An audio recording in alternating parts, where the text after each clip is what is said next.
Close your eyes and imagine, 450 years ago, you are standing on a wooden ship. All around you, nothing but the ocean. So much ocean that if you were to fall overboard right now, perhaps the world would never even know.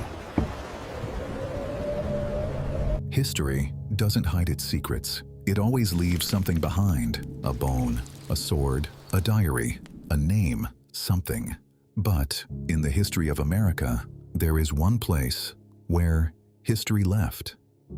Nothing at all. An entire settlement, as if it had been erased from this world. And when people began searching for answers, they found only one word: CROATOAN. A single word carved in wood is all they left behind, leaving behind a mystery that would last for centuries. Every mystery doesn't begin on the day people disappear. It begins on the day someone makes a decision.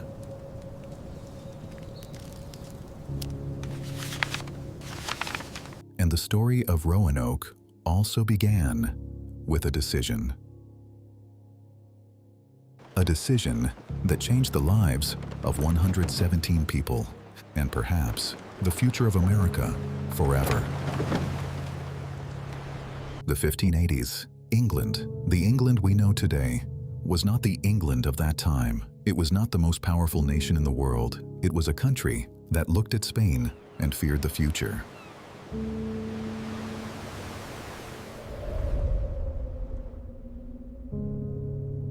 Spain was bringing gold from America. It was bringing silver, and every year, it was becoming more powerful. The great galleons return, laden with the wealth of the New World.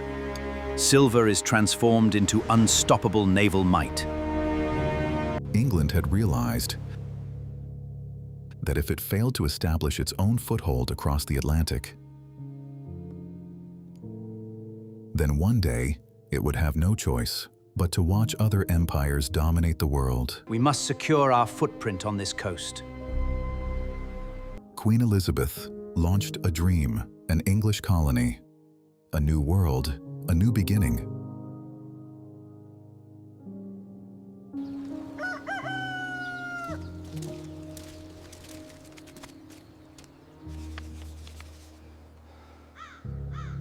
Imagine someone comes to you and says, "Leave your old life behind. Come across the ocean. You'll have land, a home, a future. 500 acres will be yours."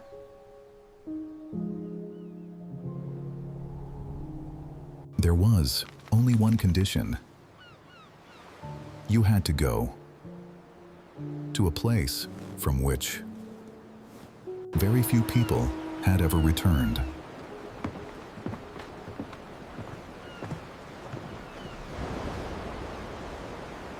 For some people, it was a risk, but for many others, it was the first opportunity of their entire lives.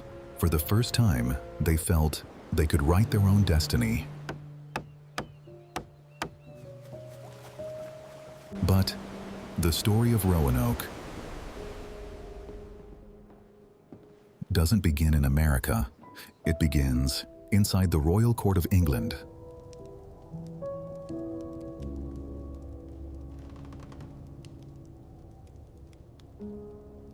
A man whose name was Sir Walter Raleigh, Queen Elizabeth's favorite, an explorer, a visionary, and perhaps one of history's greatest dream sellers.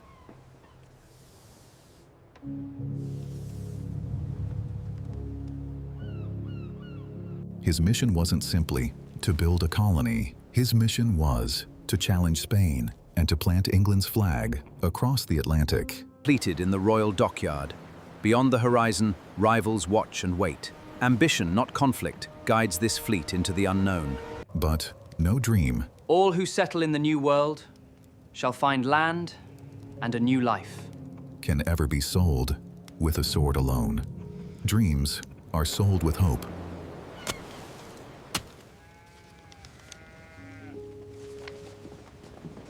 That is why Raleigh first sent explorers. Months later, when they returned, they didn't bring back just maps. They brought back A story. We found a calm and sheltered entrance. The land is bursting with lush greenery.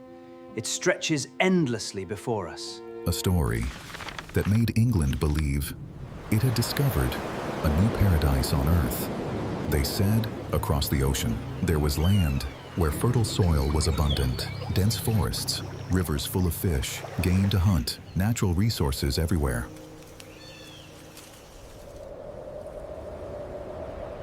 And most importantly, the people living there were ready to welcome the English. It all sounded so perfect that no one asked a single difficult question. The soil is fertile, the people are tractable, and the main territory is ours for the taking. A small garrison will secure the entire coast. No one asked, if this place was truly so extraordinary, then why had no one managed to build a home there before? And perhaps that was the very moment when history made its first mistake, because Raleigh did not lie, but he didn't tell the whole truth either. The most dangerous lie is half the truth, and Roanoke was built upon that half-truth. England had made its decision. The path to the New World was still unwritten, mere fragments of a vast and unknown land. Where knowledge ends, adventure must begin. Dreaming was no longer enough. Now, it had to turn that dream into reality. But there was one problem. Across the Atlantic stretched thousands of kilometers of coastline, endless forests, rivers, swamps, mountains. Somewhere among them, they had to find the one place where England could establish its first permanent colony. One wrong decision could destroy the entire mission. Sir Walter Raleigh sent explorers. After months at sea, they discovered a small island, Roanoke Island.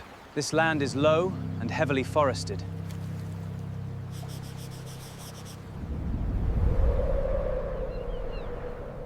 At first glance, the place looked almost perfect. Water on every side, dense forests, rivers full of fish, animals for hunting, an endless supply of timber, far away from Spanish settlements.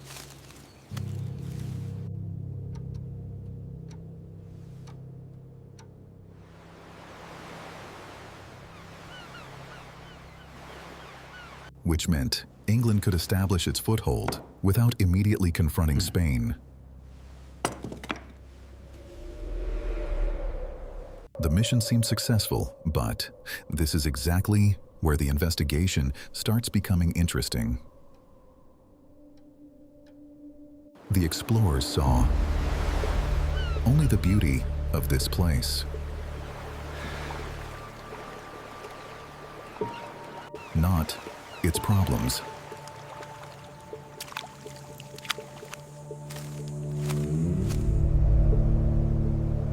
The land was fertile, but not suitable for large-scale farming.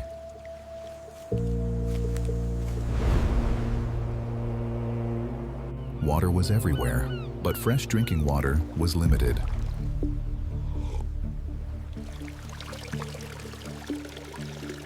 The tribes were friendly, but they were already involved in political rivalries.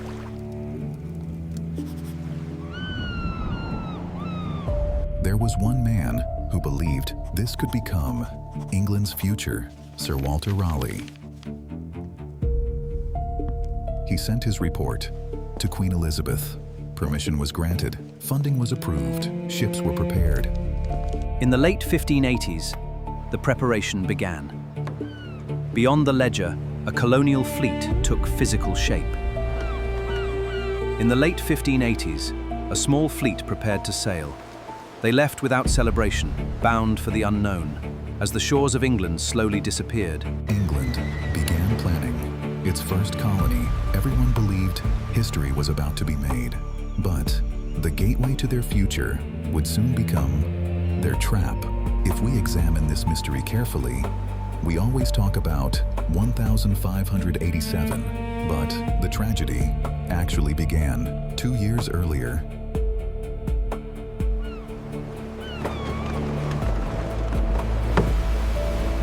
England sent its first expedition, it wasn't a permanent colony.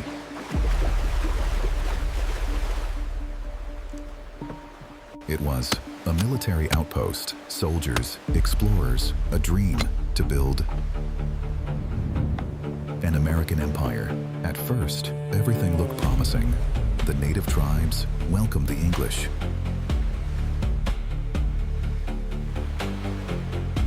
Trade began, food was shared, curiosity existed on both sides. But every investigation has a moment when everything begins to change. At Roanoke, that moment was something as small as a silver cup. Is there any sign of the cup?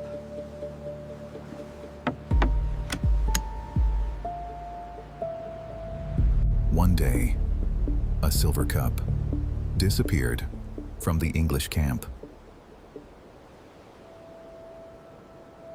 Who took it?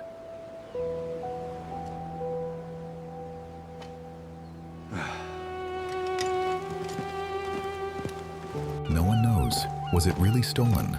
There is no proof, but suspicion fell upon a native village. And without any investigation, the English soldiers burned the entire village.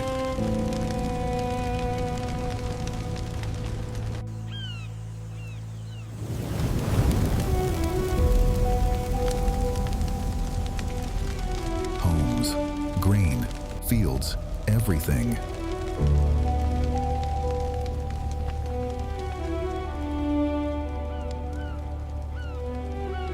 Just imagine, you help a complete stranger,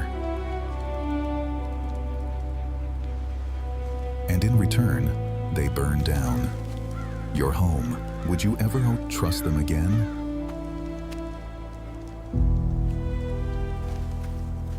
That day, it wasn't just a village that burned. The trust between the English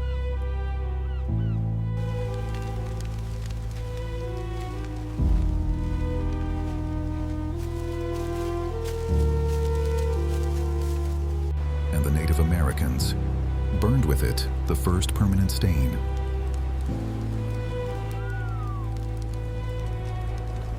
Over the next few months, the situation grew even worse. This is all that remains. Food was becoming scarce. We must show them we come in peace, seeking food. The English kept asking for help. The native communities protected their own resources. Slowly, both sides began to believe the other was against them.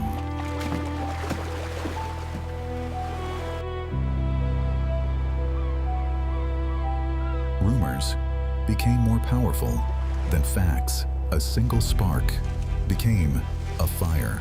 Ralph Lane decided to kill Penny. His head was displayed outside the fort. Roanoke was no longer a colony. It had become a battlefield. The families arriving in 1587 There it is, lass. The new world. A new beginning for all of us.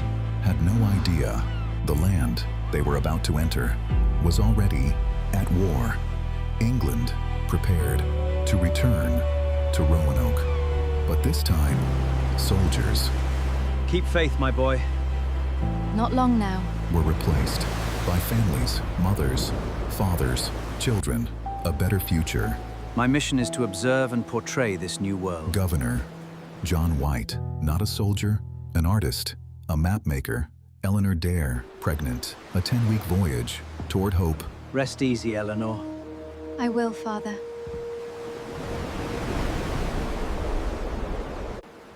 Our charts set our course for the Chesapeake. We drop anchor here at Roanoke. But the families were promised a home there. Chesapeake Bay was the original destination, but Simon Fernandez Keep your hold on the boy, Mary. We are almost to the shore. Left the settlers on Roanoke. Historians still debate why. The settlers repaired. Heave it up! Steady now! Place the salt meat barrels over there. The old fort. Virginia Dare was born. The first English child born in America. Days later, George Howe was murdered. Roanoke was still not safe. He became the first tragic casualty of Roanoke. John White realized help had to come. But the decision before him wasn't only a governor's decision. It was a father's decision. A colony cannot survive on walls alone. It survives on food. Supplies were running out. The first, If you remove from this place, carve the name of your destination. and perhaps the last winter was approaching. John White would return to England. Before leaving, an agreement was made. If the colony moved, John White they would carve the name would return of their destination. to England. If they were in danger, they would carve a cross. I'll be back soon. John White looked at his daughter, looked at his granddaughter, and promised, "I'll be back soon." John White reached England. Everything changed. I need a ship for Virginia! All ships are for the Armada. Spain, the Spanish Armada. Every ship, every sailor, every resource was needed for war. John White kept asking for one ship. The answer was always no. Meanwhile, across the Atlantic, 117 people waited every morning, looking toward the sea. Every evening, the ocean remained empty. 1 month, 2 months, 1 year, 2 years, 3 years. England wasn't coming. Our corn is gone, and no ships come from England. We must abandon Roanoke and seek the others. We don't know how they survived. We don't know how much food remained. We don't know who first said, "We have to leave this place." But we do know they had only 2 choices: stay and die, or leave and survive. 3 years later, John White returned. Virginia Dare was now 3 years old. Night fell. A fire burned in the distance. No answer came. The next morning, White entered the colony. No voices, no children, no people, only the wind. The houses had been carefully dismantled, not burned, not destroyed. White searched for Eleanor, Virginia, the settlers. No one. Then he saw one word carved deeply into a wooden post. CROATOAN. It is here, Nearby, the word they left for me. another carving. CRO. No diary, no letter, no explanation. There is no cross. White remembered the agreement. There was no cross. White believed We must turn back! CROATOAN was the answer, but a storm forced him back. He never returned. For the next 430 years, historians, archaeologists, researchers searched for answers. The evidence remains fragmented. Massacre, Each clue points to a different fate. starvation, Spanish attack, none. On Hatteras Island, clues emerge. At Site X, artifacts suggest new possibilities. Slow analysis replaces quick answers. The colonists may have divided and followed different survival routes. Some went to CROATOAN. Others moved inland. Perhaps they became part of native communities. Was Roanoke really the lost colony? Or was it simply lost to England? They may have stopped being English, but they never stopped living. John White never saw Eleanor or Virginia Dare again. He was left People may have continued living, with only one word. even as their English identity disappeared from the record. CROATOAN. Sometimes it isn't people who disappear. Only their identity does.